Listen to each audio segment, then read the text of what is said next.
Jemaat Tuhan yang kekasih, Jumat Agung telah berlalu. Akankah salib terpancang terus? Tuhan telah mati, Ia sudah dikuburkan. Namun pada Paskah ini, apakah kita datang untuk mencari Yesus yang disalibkan dan mati itu? Ketahuilah, Ia tidak ada di sini, sebab Ia telah bangkit, sama seperti yang telah dikatakannya.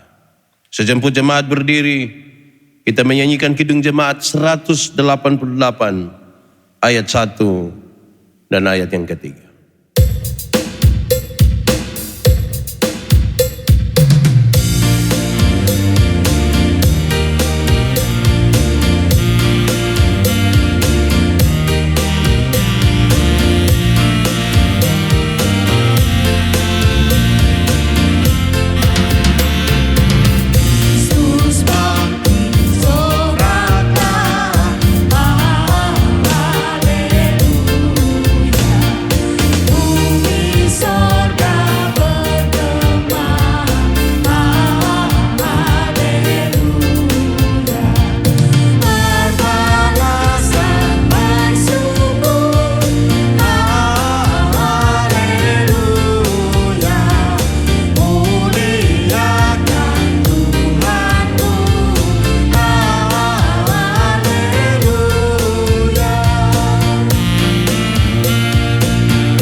Turunlah kiranya atas saudara-saudara anugerah dan damai sejahtera dari Kristus yang telah bangkit dalam persekutuan dengan Allah Bapa dan Roh Kudus.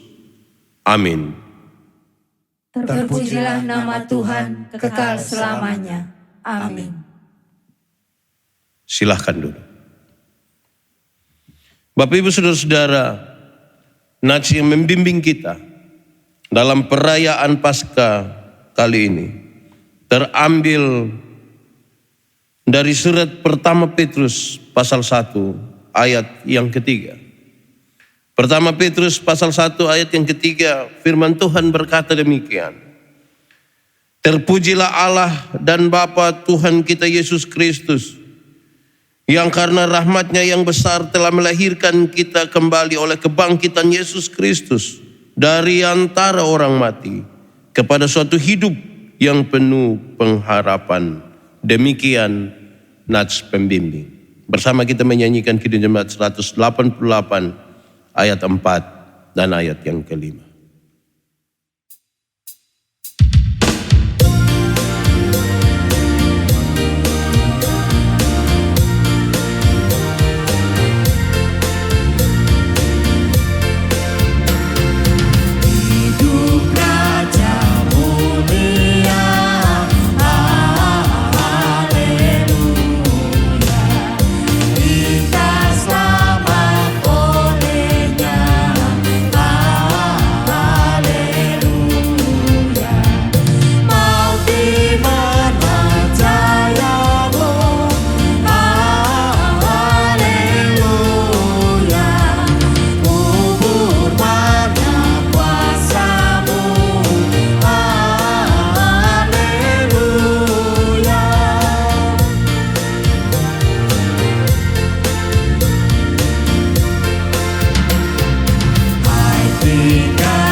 Saudara-saudara, Kristus telah bangkit. Ia sungguh hidup. Namun di tengah-tengah situasi kelam saat ini, di tengah-tengah penderitaan, terkadang kita kurang atau bahkan abai untuk menyambutnya. Akibatnya, kita hidup di luar kuasa kasih-Nya. Karena itu kami mohon, ampuni kami ya Tuhan. Amin. Bersama kita menyanyikan Kidung Jemaat 183 ayat 1 dan ayat yang kedua.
Saudara-saudara, terimalah berita anugerah dari Tuhan yang diambil dari Roma 8 ayat 11.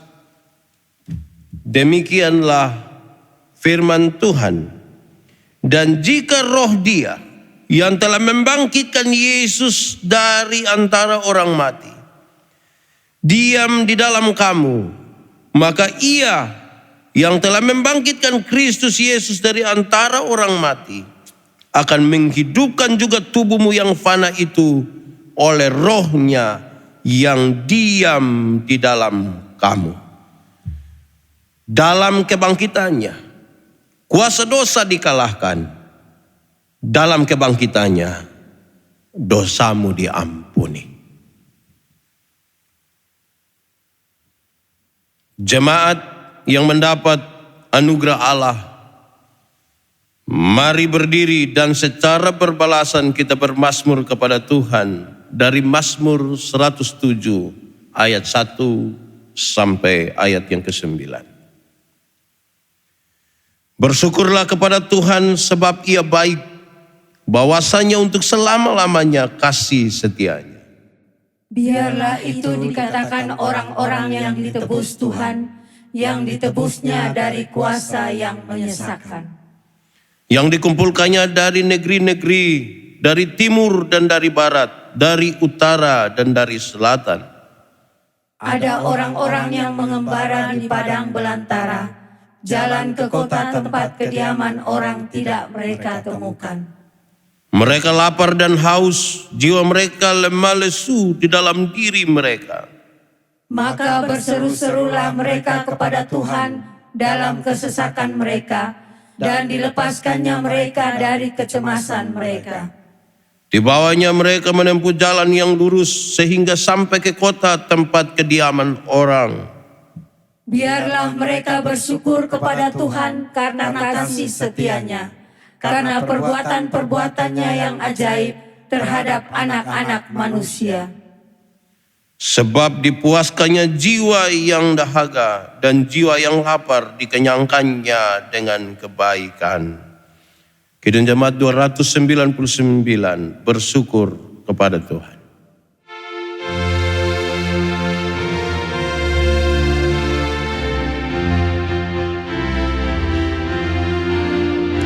Bersyukur kepada Tuhan, bersyukur kepada Tuhan, sebab Dia baik.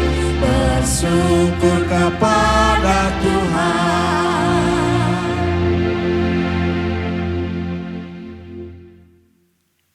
Jemaat dipersilahkan duduk kembali.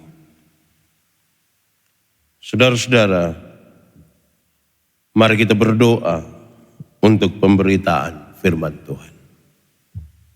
Kita berdoa. Ya Tuhan Allah, kami mohon kepadamu, tolong arahkan seluruh hati dan pikiran kami pada pemberitaan firman saat ini. Sebab siapa kami ini Tuhan? Kami orang-orang terbatas dan sungguh tidak mungkin bagi kami untuk mengerti firman-Mu, kecuali kalau Tuhan menolong kami. Oleh kuat kuasa Roh Kudus-Mu kami mohon. Hari ini kami sungguh-sungguh dimampukan bukan saja untuk mengerti firman Tuhan, tapi lebih dari itu kami dimampukan menjadi pelaku-pelaku firman. Berkati setiap hati yang sungguh disiapkan untuk pemberitaan ini. Tolong jauhkan semua penggoda pencobaan, baik di dalam kami ataupun di sekitar kami. Biar dalam damai sejahtera kami belajar firman Tuhan. Kami rindu pada firman. Berfirmanlah bagi kami Tuhan, di dalam nama Yesus firman yang hidup itu kami berdoa. Amin. Bapak Ibu Saudara-saudara jemaat yang dikasihi dalam Tuhan Yesus, dalam sukacita perayaan Paskah kita kali ini, pembacaan terambil dari surat pertama Korintus pasal 15, ayat 1 sampai ayat yang ke-19. Pertama Korintus pasal 15, ayat 1 sampai ayat yang ke-19. Beginilah firman Tuhan. Kebangkitan Kristus. Dan sekarang saudara-saudara, aku mengingatkan kamu kepada Injil yang aku beritakan kepadamu dan yang kamu terima dan yang di dalamnya kamu teguh berdiri. Oleh janji itu kamu diselamatkan, asal kamu teguh berpegang padanya, seperti yang telah kuberitakan kepadamu, kecuali kalau kamu telah sia-sia saja menjadi percaya. Sebab yang sangat penting telah kusampaikan kepadamu, yaitu apa yang telah kuterima sendiri, ialah bahwa Kristus telah mati karena dosa-dosa kita, sesuai dengan kitab suci, bahwa Ia telah dikuburkan, dan bahwa Ia telah dibangkitkan pada hari yang ketiga sesuai dengan kitab suci, bahwa Ia telah menampakkan diri kepada Kefas dan kemudian kepada ke-12 muridnya. Sesudah itu Ia menampakkan diri kepada lebih dari 500 saudara sekaligus. Kebanyakan dari mereka masih hidup sampai sekarang, tetapi beberapa di antaranya telah meninggal. Selanjutnya ia menampakkan diri kepada Yakobus, kemudian kepada semua rasul. Dan yang paling akhir dari semuanya, ia menampakkan diri juga kepadaku, sama seperti kepada anak yang lahir sebelum waktunya. Karena aku adalah yang paling hina dari semua rasul, bahkan tidak layak disebut rasul, sebab aku telah menganiaya jemaat Allah. Tetapi karena kasih karunia Allah, aku adalah sebagaimana aku ada sekarang. Dan kasih karunia yang dianugerahkannya kepadaku tidak sia-sia. Sebaliknya, aku telah bekerja lebih keras daripada mereka semua. Tetapi bukannya aku, melainkan kasih karunia Allah yang menyertai aku.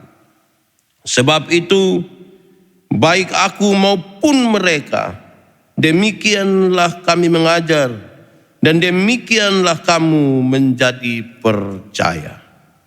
Kebangkitan kita.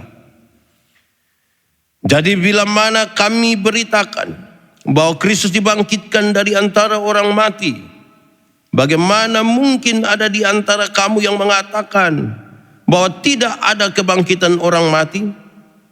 Kalau tidak ada kebangkitan orang mati, maka Kristus juga tidak dibangkitkan.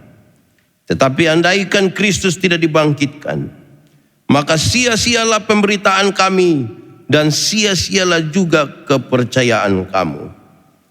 Lebih daripada itu, kami ternyata berdusta terhadap Allah, karena tentang Dia kami katakan bahwa Ia telah membangkitkan Kristus, padahal Ia tidak membangkitkannya. Kalau andai kata benar bahwa orang mati tidak dibangkitkan. Sebab jika benar orang mati tidak dibangkitkan, maka Kristus juga tidak dibangkitkan. Dan jika Kristus tidak dibangkitkan, maka sia-sialah kepercayaan kamu, dan kamu masih hidup dalam dosamu. Demikianlah binasa juga orang-orang yang mati dalam Kristus. Jikalau kita hanya dalam hidup ini saja menaruh pengharapan pada Kristus, maka kita adalah orang-orang yang paling malang dari segala manusia. Demikianlah sabda Tuhan. Berbahagia setiap kita yang membaca serta merenungkan firman itu dalam hidupnya. Haleluya.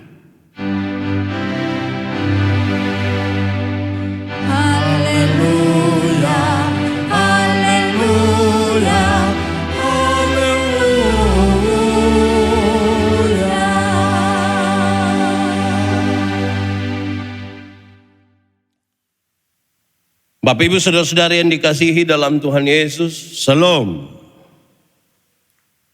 Kita merayakan Paskah tahun 2020 dalam sebuah situasi yang sungguh sangat berbeda. Kita ada di rumah-rumah. Saya ingin menegaskan kepada kita bahwa tidak ada gereja yang libur, tidak ada. Gereja sementara terus berjalan. Dan untuk kesempatan beberapa waktu ini, gereja dilaksanakan di rumah-rumah. Yang lebih penting dari itu semua adalah berperannya kembali imam-imam di dalam rumah tangga masing-masing. Jadi bapak-bapak dong yang dulu suruh berdoa, nah tidak mau itu. Sekarang mereka harus pimpin, sekalipun mungkin masih baca. Tapi mereka sudah berani pimpin. Amin kok? Ya. Baik Bapak Ibu Saudara-saudara. Sejenak kita melihat sedikit perkembangan dari jemaat di Korintus. Saya ingin memulai khotbah ini dengan mengatakan begini, bahwa pada umumnya orang-orang di Athena tidak percaya kepada kebangkitan. Sekali lagi, pada umumnya orang-orang di Athena tidak percaya pada kebangkitan, dan orang-orang Yunani menganggap bahwa tubuh ini sebagai penjara. Jadi mereka menantikan kematian sebagai pembebasan dari penderitaan mereka. Bagi mereka, hidup ini terlalu menderita. Sakit, utang, segala macam membuat gelisah. Mereka menunggu kapan mati supaya mereka dibebaskan. Rupa-rupanya cara berpikir ini cukup mempengaruhi cara berpikir jemaat di Korintus. Saya ulangi, rupa-rupanya cara berpikir ini cukup mempengaruhi jemaat di Korintus. Saudara-saudara, rupa-rupanya memang jemaat-jemaat itu lebih suka terpengaruh dengan hal-hal di luar persekutuan daripada yang ada di dalam persekutuan. Saya membayangkan begini, kita banyak temukan beberapa orang bercerita kepada kita, Pak Pendeta, nanti kalau kita mati itu, apakah benar nanti Tuhan timbang kita pun dosa kok? Dari kalau perbuatan baik lebih banyak dari dosa, berarti masuk surga. Kalau dosa lebih banyak dari perbuatan baik, masuk neraka. Saya membayangkan mungkin saudara-saudara pernah mendengarkan itu. Tapi saya mau kasih tahu saudara bahwa itu tidak ada pada teologi kita. Tidak ada pada iman Kristen kita. Tapi karena pengaruh-pengaruh orang-orang berkata-kata seperti itu membuat orang-orang percaya di banyak tempat berpikir seperti mereka. Belum lagi dengan berbagai-bagai cara hidup yang tidak berkenan kepada Tuhan Allah. Saya suka bilang di mana-mana saudara-saudara, saya tanya kepada banyak jemaat, kalau tangan kanan gatal artinya, beberapa orang bilang kalau tangan kanan gatal artinya dapat uang. Kalau tangan kanan gatal dapat uang itu berarti orang koreng itu dia kaya raya itu, karena bukan tangan kanan saya yang gatal, itu semua gatal habis itu. Alkitab tidak pernah mengajarkan begitu. Satu-satunya cara untuk mendapat berkat adalah kerja. Bukan gatal-gatal, itu salah benar itu. Tapi saudara-saudara lihat bahwa ternyata pengaruh-pengaruh dari luar itu persis seperti jemaat di Korintus turut mempengaruhi perkembangan jemaat. Saudara-saudara, Korintus itu adalah kota yang cukup maju. Waktu itu Korintus kota yang cukup maju. Di kota yang padat penduduk dan cukup maju itu sudah barang tentu ada banyak orang. Tapi banyak orang itu bisa kita kelompokkan. Ada orang bodoh, tapi ada banyak juga orang pintar. Ada orang miskin, tetapi ada banyak juga orang kaya. Ada banyak orang baik, tetapi ada banyak juga orang yang bejat moral. Ini keadaan kota Korintus waktu itu. Mungkin juga saudara-saudara tidak jauh berbeda dengan keadaan kota-kota di Indonesia atau kota-kota di dunia saat ini. Jemaat di Korintus itu terdiri dari beberapa orang Yahudi, tetapi kebanyakan mereka adalah orang-orang yang bukan Yahudi, yang dulunya menyembah berhala.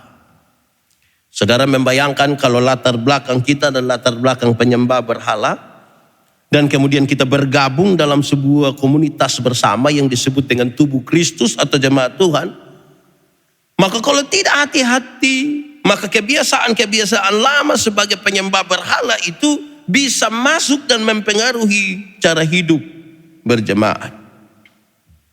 Saudara-saudara, kalau kita baca surat Korintus, kita ingat bahwa setelah Paulus meninggalkan Korintus, dia berada di Efesus. Dia mendapat surat yang dibawa oleh utusan dari Korintus yang berisi tentang masalah-masalah di jemaat Korintus waktu itu.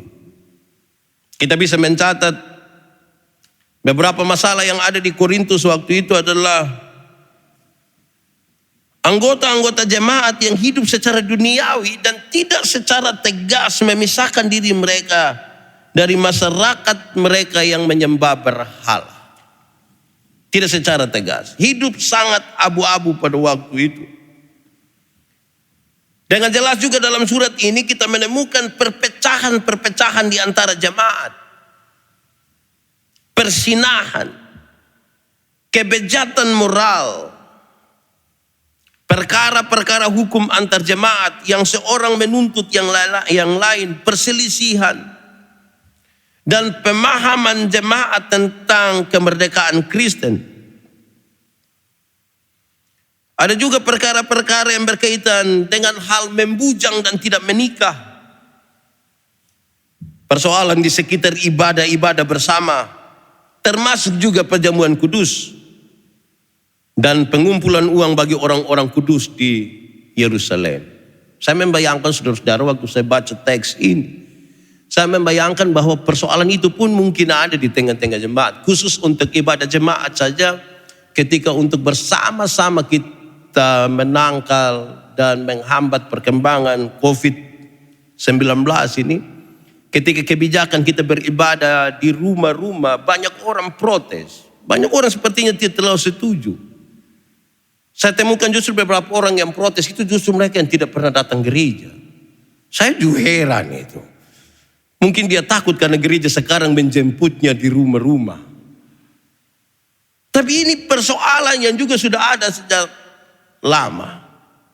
Walaupun hari ini kita siaran untuk saudara-saudara mendengar, tapi semangat utama daripada ibadah di rumah-rumah kita, semangatnya adalah semangat persekutuan, bukan semangat menonton.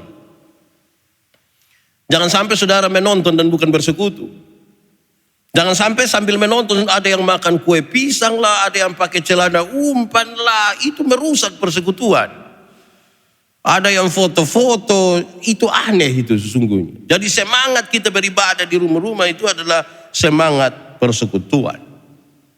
Khusus untuk teks kita hari ini, saya ingin mengatakan kepada kita saudara-saudara, bahwa tentang kebangkitan Kristus, Paulus menyatakan bahwa iman jemaat adalah bukti dari kebangkitan itu. Sekali lagi, iman jemaat adalah bukti dari kebangkitan itu. Beberapa orang pusing sekali untuk membuktikan kebangkitan Kristus secara real. Beberapa orang pusing, beberapa pendeta, beberapa teman pelayan pusing untuk menjelaskan itu. Saya bilang kepada mereka tidak usah pusing juga, karena memang tidak semua hal bisa kita jelaskan dengan kata-kata. Tapi perjumpaan pribadi dengan Tuhan itu membuktikan bahwa saudara sementara percaya kepada sesuatu yang tidak sia-sia. Saudara tidak usah pusing-pusing cari data kiri kanan soal itu. Tapi pertanyaan sekarang saya ingin saudara masuk jauh sekali ke dalam hatimu dan temukan dalam dirimu, apakah saudara benar-benar percaya pada Tuhan atau tidak.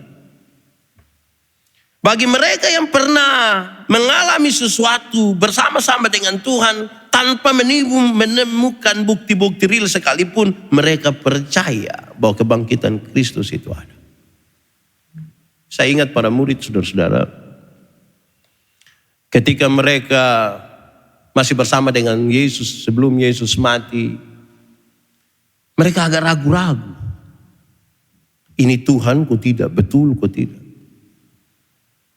Tapi ketika mereka melihat kebangkitan itu, mereka sungguh sangat percaya, dan dalam percaya mereka itu, mereka berani memberi nyawanya bagi hal itu. Bahkan sampai hari ini kalau saudara baca banyak buku, banyak informasi mengatakan kepada kita, ada banyak orang berani mati karena imannya. Banyak orang berani mati karena imannya. Saudara bisa temukan kesaksian itu di banyak tempat. Dan banyak orang berani mati karena iman. Bagi Paulus ini adalah bukti dari kebangkitan itu. Sebab kalau Kristus tidak pernah bangkit, bagaimana ada orang yang tidak pernah melihat dia sama sekali, tapi mau percaya kepadanya? Itu catatan pertama. Kedua saudara-saudara, selanjutnya Paulus menyatakan pandangan tentang keselamatan yang berkaitan dengan inti Injil, bahwa iman Kristen sangat ditentukan oleh kebangkitan Kristus. Iman Kristen itu sangat ditentukan oleh kebangkitan Kristus. Dalam bahasa yang lain saya ingin sebutkan kepada kita, bahwa kita percaya kepada Kristus yang hidup, dan kita bukan percaya pada Kristus yang mati. Tapi pertanyaan serius bagi kita saudara, Yesus mana yang saudara cari? Yesus yang hidup atau Yesus yang mati? Banyak orang bilang mereka mencari Yesus yang hidup. Oke, terima kasih, puji Tuhan, tapi mari kita cek. Coba periksa 10 doa terakhir dari saudara-saudara. Tolong periksa 10 doa terakhir. Khusus bagi yang tahu berdoa, yang tidak berdoa dia mau periksa apa. Coba periksa 10 doa terakhir. Permintaan kita itu kadang-kadang mencari Yesus yang mati, bukan Yesus yang hidup. Saya mau tanya kita, kursi itu barang hidup atau barang mati? Saudara pasti bilang barang mati. Gitar itu barang hidup atau barang mati? Pasti saudara bilang barang mati. HP itu barang hidup atau barang mati? Pasti saudara bilang barang mati. Televisi barang hidup atau barang mati? Pasti saudara bilang barang mati. Semua yang mati itu bisa diatur menurut kehendak hati kita. Pertanyaan sekarang, Yesus hidup atau mati? Saudara akan mengatakan Yesus hidup. Karena Yesus hidup, maka dia tidak bisa diatur menurut kehendak hati kita. Tapi masih banyak orang berdoa supaya mengatur Yesus menurut kehendak hatinya. Terus dia kasih kesaksian seolah-olah Yesus yang bisa dia atur, itulah Yesus yang hidup. Kalau kita percaya bahwa Yesus itu hidup, kita tunduk kepada apa yang dia atur untuk kita. Syukur-syukur kalau yang kita mau itu pas dan dia mau. Tapi saya mau jujur pada kita saudara, bahwa mungkin dari 20 hal yang kita minta, mungkin satu yang pas dan bab Tuhan pun mau. Sisanya itu kita pusing dan bab Tuhan pun mau. Jadi belajar kalau mau cari Yesus yang hidup itu ikut kehendaknya. Kan dia hidup, kita tidak bisa atur dia menurut mau kita. Tapi masih banyak orang mengatur Yesus menurut kehendak hatinya. Begitu. Dia mau Yesus itu mati, bukan hidup. Ketika saudara-saudara, Paulus mengatakan bahwa penampakan Yesus Kristus setelah kebangkitannya ditunjukkan atau menunjukkan ada saksi-saksi yang hidup. Dan sekalian ada perubahan hidup. Jadi bukan saksi-saksinya yang hidup, tetapi ada perubahan hidup. Paling tidak kita bercontoh kepada Paulus. Paulus sebelum berjumpa dengan Yesus, dia adalah orang yang betul-betul ingin mencari para pengikut Yesus dan membunuhnya. Tapi perjumpaan dia dengan Yesus, hidupnya berubah. Ada pertobatan. Saya cukup heran kalau berjumpa dengan banyak orang, mulutnya berbicara terlalu banyak tentang Tuhan, tapi kehidupannya itu tidak jelas. Saya tidak tahu di jemaat ini ada atau tidak. Ada tapi jangan tunjuk satu dan satu. Kalau di rumah sudah tunjuk, lama-lama baku pukul lagi. Tapi saya ingin katakan kepada kita saudara-saudara, bahwa saksi itu tidak berdiri sendiri dari perubahan hidup. Saksi yang hidup itu tidak berdiri sendiri dari perubahan hidup. Jadi kalau dulu belum kenal Tuhan tukang bamaki, maka setelah kenal Tuhan itu bukan tetap bamaki tapi kenal Tuhan.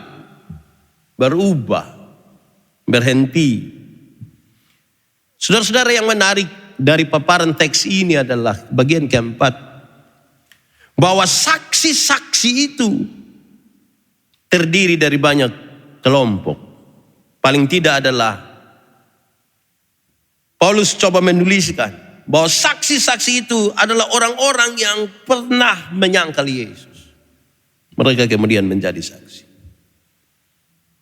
Jadi bukan orang-orang yang hanya pro, tetapi orang-orang yang dulunya kontra, menyangkal. Bukan saja percaya tapi pernah menyangkal. Dia kemudian jadi saksi. Saksi-saksi itu adalah keluarga Yakobus, saudara Yesus. Banyak orang bisa jadi saksi di luar, tapi saksi di dalam rumah susah. Para rasul dan 500 orang kira-kira yang mengikut Yesus. Saksi dari berbagai-bagai kelompok. Saudara lihat, ini perbedaan-perbedaan yang menarik. Saya suka bilang kepada banyak jemaat bahwa kalau ada kesaksian-kesaksian yang berbeda itu baik. Karena Tuhan itu terlalu besar. Cara Tuhan berjumpa dengan seorang pendeta itu beda dengan Tuhan berjumpa seorang ibu rumah tangga. Beda Tuhan berjumpa dengan seorang tukang ojek, beda Tuhan berjumpa dengan seorang penjual sayur. Supaya kalau kita berkumpul bersama-sama dan kita bercerita tentang perjumpaan yang berbeda-beda itu, baru kita bilang ternyata Tuhan kita itu luar biasa. Tapi kalau pengalaman iman kita sama saja, itu sama dengan kita dua nonton film sama-sama, kita dua cerita ulang itu film. Padahal kita dua nonton sama-sama. Lama-lama orang bilang kamu dua sakit. Nah baik saudara-saudara, tema kita hari ini sangat berkaitan dengan berita kebangkitan ini. Adalah berita kebangkitan bagi dunia. Karena itu beberapa pesan tentang kebangkitan Kristus adalah berita bagi dunia. Saya rindu untuk membagikannya bagi kita. Semoga ini menjadi berkat bagi Paskah kita yang luar biasa di tahun 2020 ini. Pertama, kebangkitan Kristus bukan saja berita bagi para rasul dan jemaat di Korintus saja. Tetapi berita itu harus menjadi berita sukacita bagi dunia. Saya ulangi saudara-saudara, berita kebangkitan Kristus itu tidak boleh hanya menjadi berita bagi para rasul saja dan berita bagi orang-orang di Korintus saja, tetapi harus menjadi berita bagi dunia ini. Kenapa? Karena seluruh umat manusia berdosa. Seluruh umat manusia mati karena dosa. Tetapi kebangkitannya menjadi berita yang membawa harapan baru bagi mereka yang harusnya mati karena dosa. Ini berita bagi dunia. Bagi seluruh umat manusia. Dalam kaitan dengan itu saudara-saudara, bagian yang kedua saya ingin mengatakan bahwa kebangkitan Kristus haruslah menjadi berita utama dari percakapan orang-orang percaya.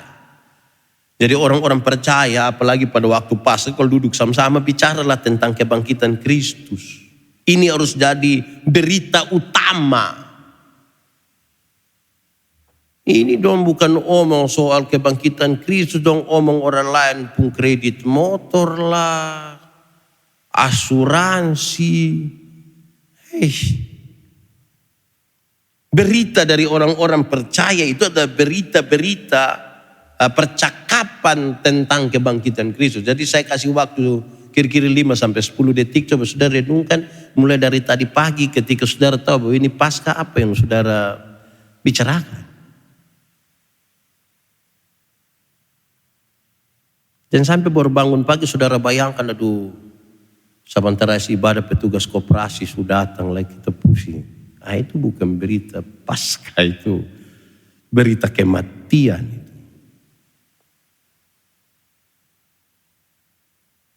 Karena itu saudara-saudara, bagian yang ketiga saya ingin menyampaikan bahwa kebangkitan Kristus menjadikan orang-orang percaya sebagai saksi dan pembawa berita ke seluruh dunia.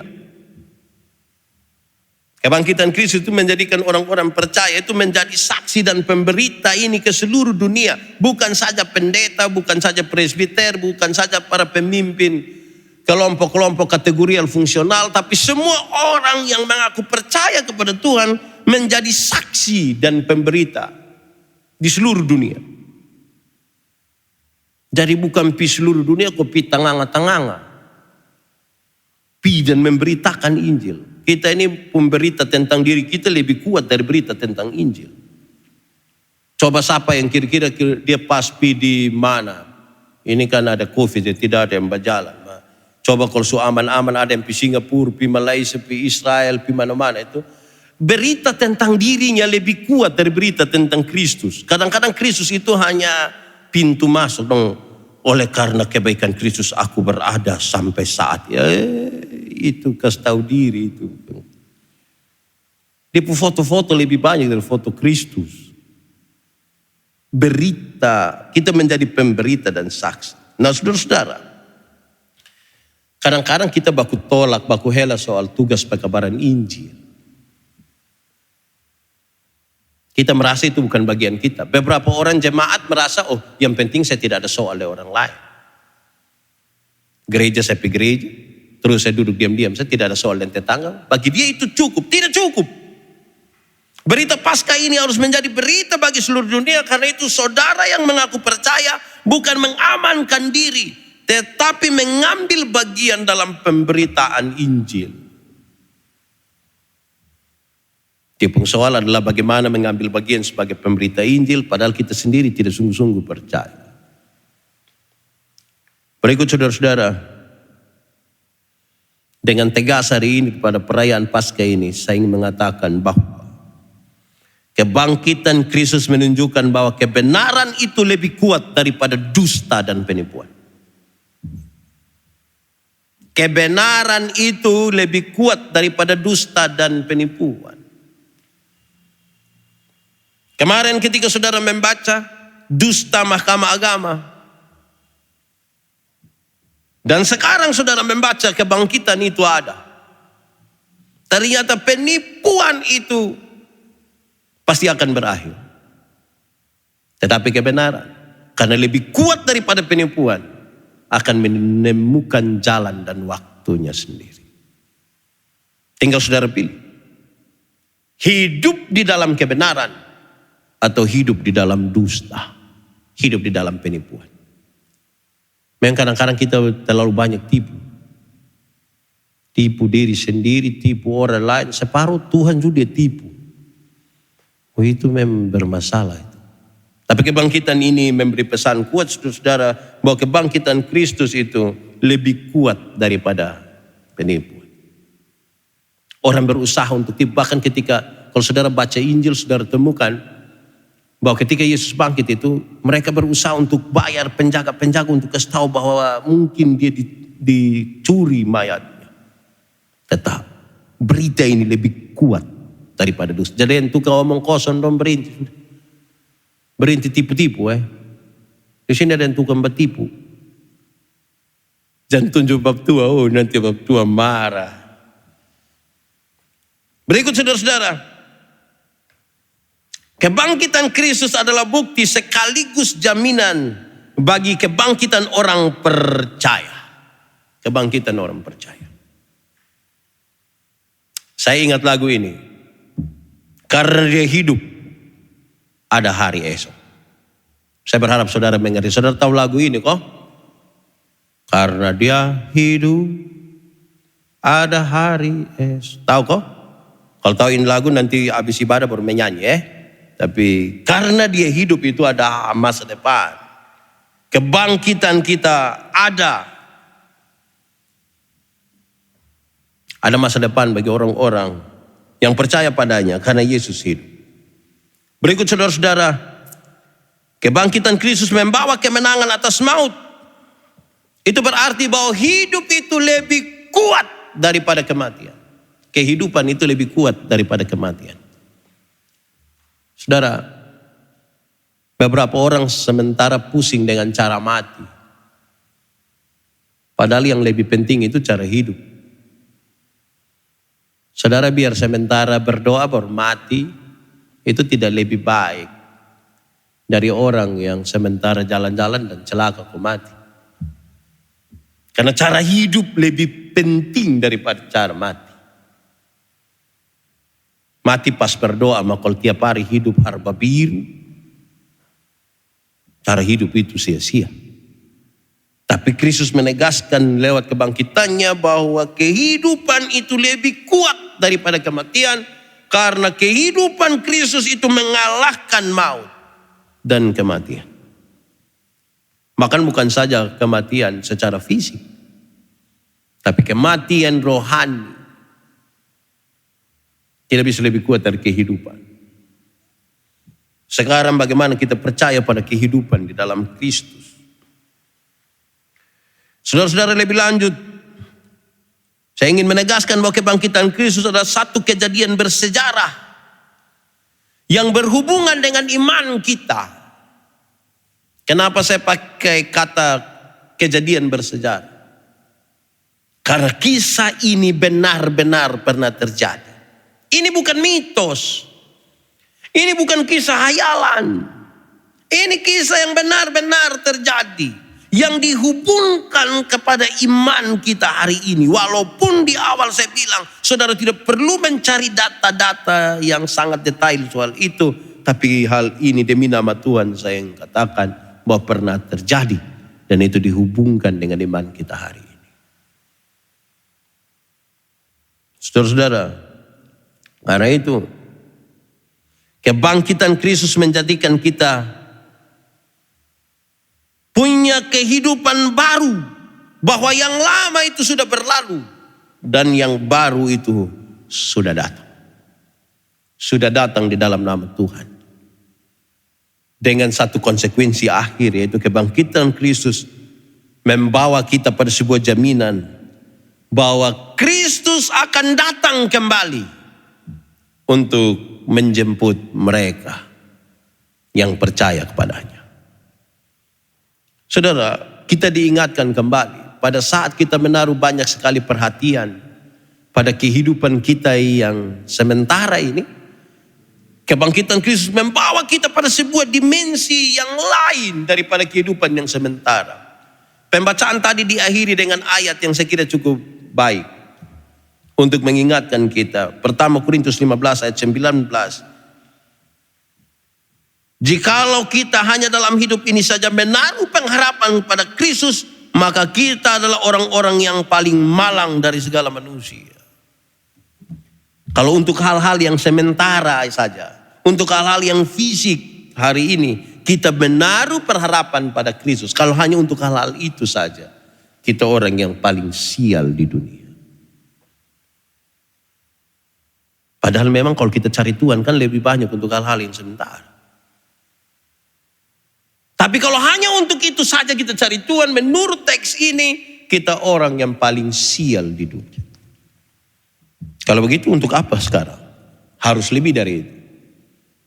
Kita mencari Tuhan bukan hanya untuk hal yang hari ini saja, tetapi untuk masa yang akan datang. Kehidupan kekal bersama Kristus di sorga. Dan itu pengharapan bagi orang-orang yang percaya pada kebangkitan Kristus. Selamat Paskah 2020. Tuhan memberkati kita. Amin. Untuk pengakuan iman sejemput jemaat Tuhan berdiri. Bersama seluruh umat Allah di seluruh dunia, marilah kita menyatakan iman percaya kita melalui pujian Kidung Jemaat 246 ayat 1 sampai ayat yang ketiga.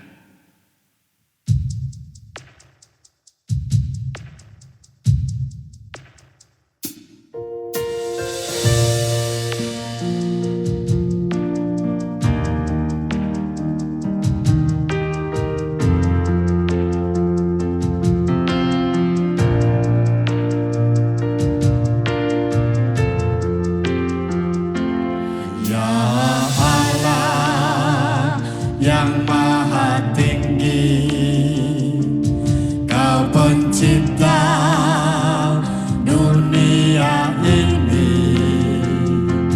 Kami juga Tuhan ciptakan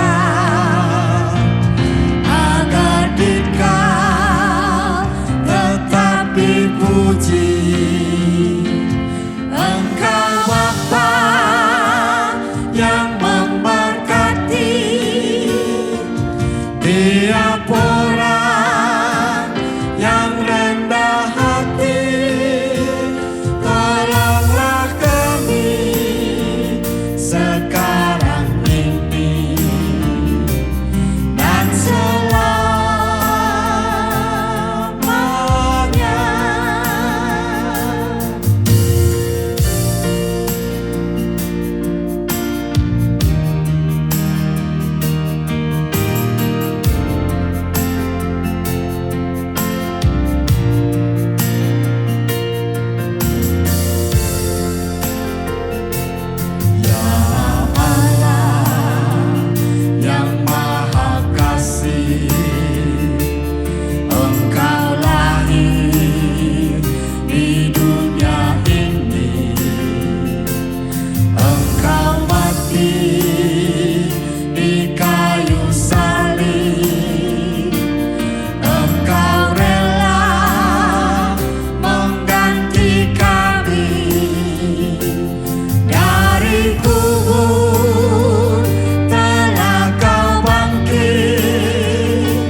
Silahkan duduk.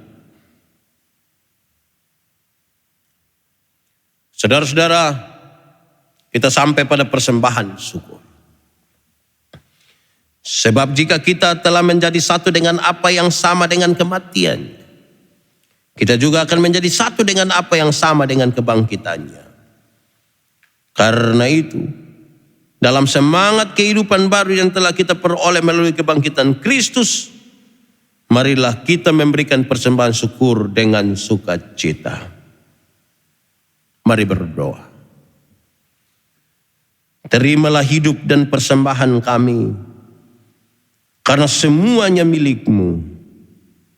Kiranya melalui hidup dan persembahan kami, nama Tuhan dimuliakan dalam pewartaan Injil dan kebenaran-Mu. Amin. Kita memberikan persembahan sambil menyanyikan Kidung Jemaat 211. Tuhanku bangkit, nyanyilah.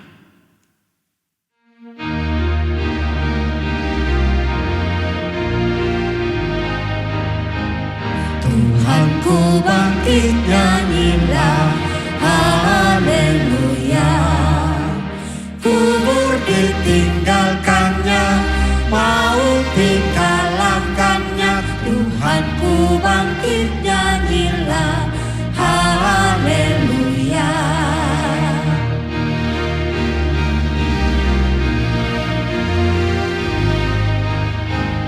Tuhanku bangkit, nyanyilah, haleluya. Tiga ibu datanglah, tidak menemukannya. Tuhanku bangkit, nyanyilah, haleluya.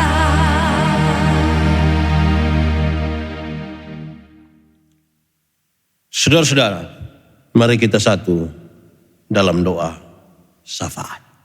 Kita berdoa. Ya Tuhan Allah, terima kasih untuk hidup yang Tuhan anugerahkan buat kami. Tolong kami supaya hidup ini berkenan kepadamu dan menjadi kemuliaan bagi nama Tuhan. Supaya di mana kami ada, nama Tuhan dipermuliakan. Terima kasih ya Tuhan untuk kesempatan beribadah hari ini. Walaupun lebih banyak kami ada di rumah-rumah kami masing-masing. Kami menyadari Tuhan bahwa kesempatan ini adalah kesempatan yang tidak biasa bagi kami. Tapi yang lebih penting dari itu semua ya Tuhan, bagaimana kami punya hubungan yang baik antara anggota-anggota dari satu tubuh. Suami dengan istri, orang tua dengan anak-anak, saudara bersaudara dalam satu rumah. Untuk satu dengan yang lain ini bersatu menyembah-Mu di dalam roh dan kebenaran. Kesempatan di mana kami beribadah di rumah, kami berdoa bersama-sama hari ini Tuhan. Supaya Engkau memberkati keluarga kami. Engkau menyelamatkan keluarga kami. Dan membawa kami pada kesejukan kasih Tuhan. Supaya sukacita itu kami rasakan di tengah-tengah kegelisahan kami. Oleh karena perkembangan dari virus corona. Yang menyebabkan berbagai-bagai kelumpuhan dalam bidang-bidang kehidupan kami. Tuhan kami berdoa. Engkau memberkati para peneliti, para dokter, para medis yang memberikan diri mereka untuk penanggulangan dari perkembangan virus ini. Tuhan buka segala sesuatu atas mereka supaya mereka bisa menemukan hal-hal yang bisa membuat perkembangan ini terhenti. Dan kami akui bahwa itu semua karena Engkau ya Bapa.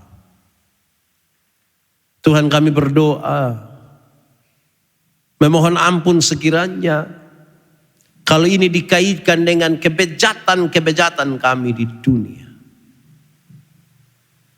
Kami berdoa karena kami tahu Engkaulah Bapa kami yang tahu segala pikiran, perasaan, dan hati serta hidup kami.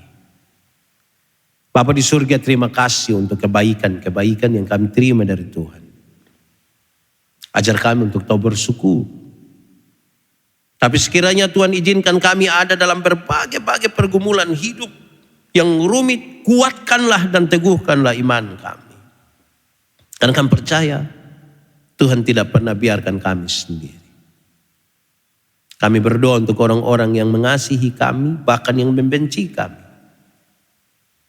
Tolong supaya kami saling menyambut, saling mengampuni, saling menerima, saling mendukung, saling menegur kesalahan, saling mendoakan.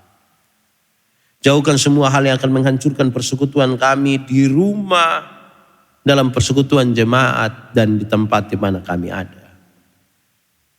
Kami berdoa bagi anak-anak kami supaya mereka punya masa depan di dalam Tuhan. Tolong tetapkan jalan-jalan hidup mereka seturut kehendak-Mu.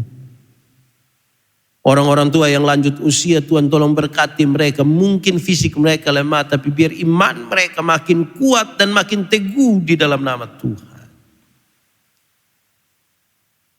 Kami berdoa bagi mereka yang berurusan dengan pekerjaan, mencari pekerjaan, jodoh, dan lain-lain.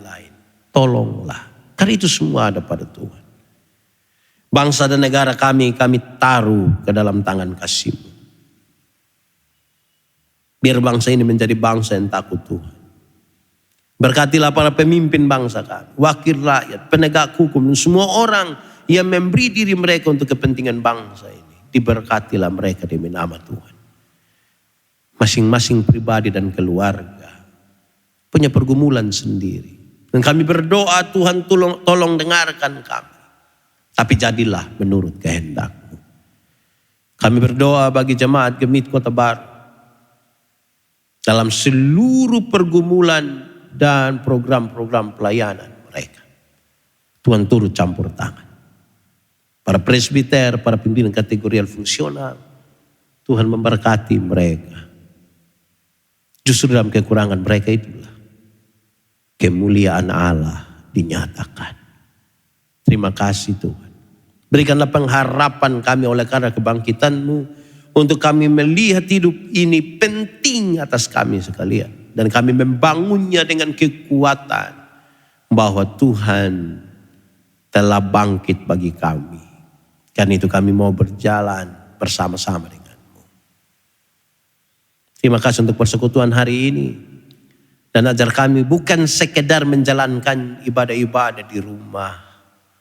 Tapi kami menikmatinya dan mengimaninya. Serta mengambil nilai-nilai daripada ibadah-ibadah ini. Kami berdoa Tuhan.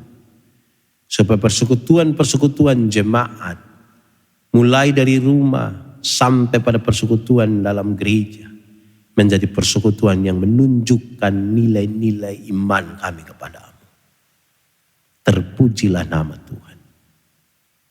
Di dalam nama Yesus kami berdoa. Amin.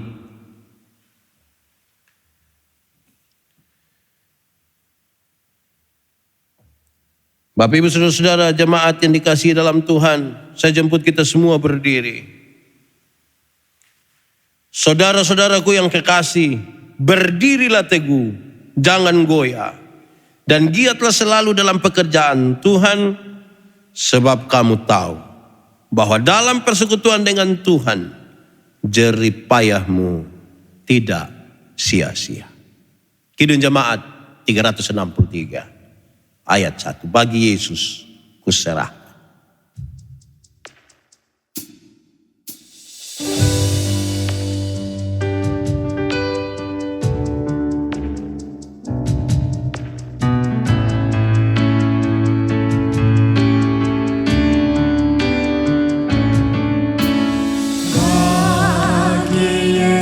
Ku serahkan hidupku seluruhnya.